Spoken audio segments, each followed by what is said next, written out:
I was born in Paris. I grew up in the suburbs of Paris, and from a very young age, I understood that for me I could not imagine a professional career that was not, in a sense, intrinsically useful and impactful. In a sense, at its core, I knew I was looking for a job in a professional path that would have impact right at the center.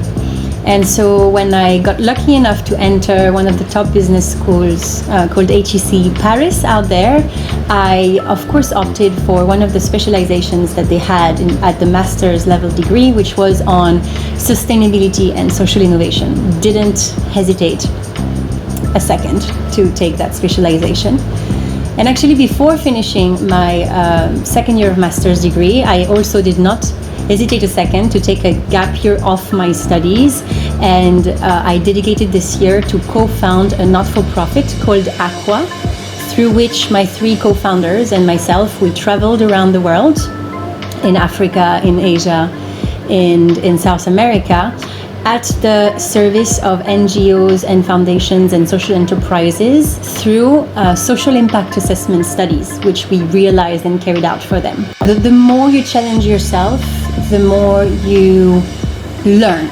That is, I think, a direct correlation that doesn't need to be proven. You need to live it to, of course, have the personal proof. I guess do something different that would make me learn a lot, and that would really challenge me at the personal and professional. I also knew by then that I wanted to work in the education space for exactly that reason of how impactful the sector is, because you're talking about potentially inspiring or guiding or contributing to the elevation of the younger generation that is coming up. And on this position, I really took that responsibility to be the one trying to multiply the opportunities for the students and other stakeholders of the group to learn, discover, and work on sustainability-related issues and projects. And then I also, quite quickly after I came, I also co-founded a venture called YEast. And YEast is this aggregating platform for impact-focused organizations, typically NGOs, social enterprises, researchers, educational institutions, impact investors, in order to get people to collaborate in a tighter manner, especially on this social and environmental sustainability space. Now, making new friends, finding myself, my own activities and my own networks, rebuilding my professional credibility. One of the examples that I usually give is punctuality, right? As a French person in the French culture, as well as also personally, I give a lot of importance to being punctual. Over time, you learn how to stop being frustrated or not understanding what's happening, to accepting them, be adaptable yourself, and to some extent changing yourself in order to be the chameleon in a new culture, without which you actually cannot navigate if you are settled down in another place. So you need definitely to show some good amount of adaptability. People have asked me, so how did you find the support or the strength or whatever to be able to find that position and to create a new venture? How did you find that? And on the one hand, of course, you have to start from scratch in a way and rebuild yourself in another slightly reshaped manner. But on the other hand, we are all humans, and there's a lot of common points, no matter the region that you're going to settle down. And so relationships, relations mechanism, the way you connect to people can actually be quite easy to figure out through empathy, through a good dose of understanding and adaptability. I think you can really find the support. You don't need the support of a lot of people. You just need the support of whoever is here to welcome you, your closest friends, your colleagues. You know, this is the kind of little ecosystem that you need to build your strength over time, right?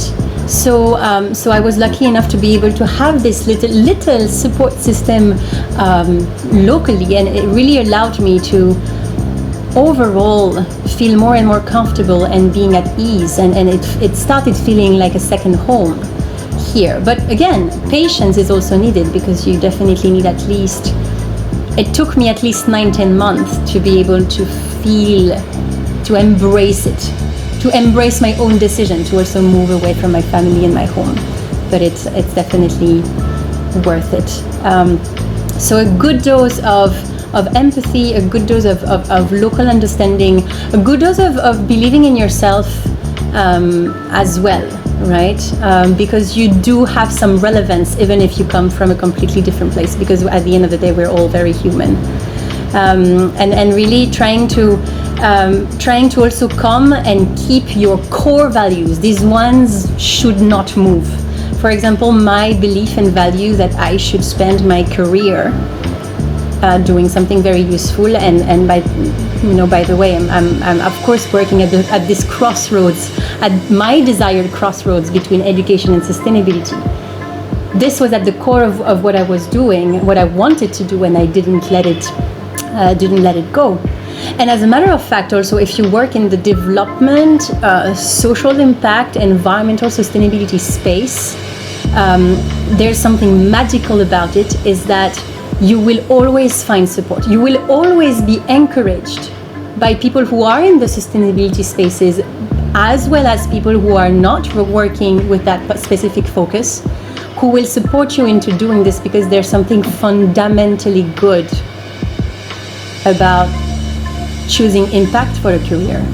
There's something fundamentally good, and I think a lot of people envy professionals and individuals that dare to choose this path of, let me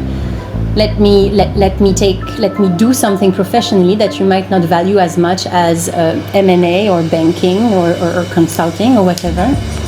But I'm going to do my impact, and I'm going to be proud of it. And you have your own success factors. I have my own, and this is the kind of self-confidence that you need to take with you wherever you're going around this planet. And wishing you the best, no matter where you are in your life and geographically speaking, and take care.